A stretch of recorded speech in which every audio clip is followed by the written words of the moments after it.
He's in the back seat. I didn't pick anyone up. This was the 911 call from a driver traveling 50 miles an hour down a deserted highway with his doors locked. This recording belongs to a concentrated cluster of emergency calls documented in October 2021, all originating from the same stretch of road, all reporting the same intruder. This topographical map shows why the region acts as a sensory vacuum. Route 17 cuts through dense, unpopulated forest with zero ambient light. Throughout October, emergency calls tracked sequentially along this dark corridor. Every caller described the same physical manifestation inside their vehicle. To understand the mechanics of this anomaly, we have to look at the testimony of Ethan Cole. As a logistics driver, Ethan viewed the road through the lens of a hardened skeptic. Ethan's survival provides a rare opportunity to move the Route 17 anomaly from the realm of local folklore into a documented event.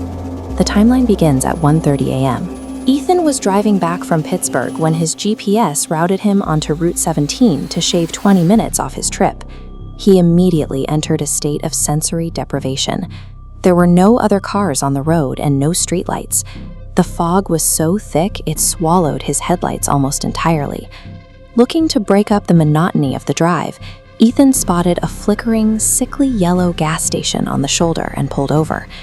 Inside, an old clerk stared at him without blinking. He simply asked if Ethan had taken Route 17 and then delivered a specific warning: "Don't stop your car again."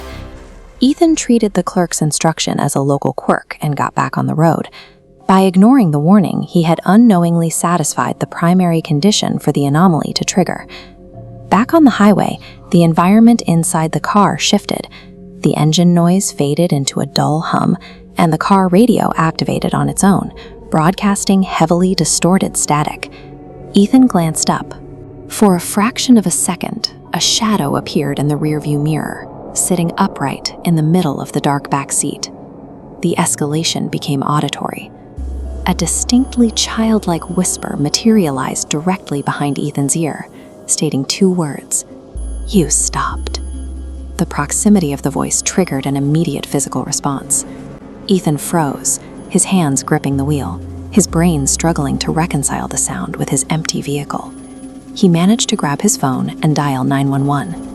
As he whispered to the dispatcher, a heavy, physical slam echoed from the back seat, violently shaking the entire frame of the car. Within 3 minutes, the interior of the car had been stripped of its logic. Ethan was now speeding through absolute darkness, confined with an active predator. Ethan finally forced himself to turn his head and look behind him. The back seat was completely empty. The relief was brief. He heard soft breathing from the front of the cabin. His gaze slowly tracked forward, settling on the passenger side of the vehicle.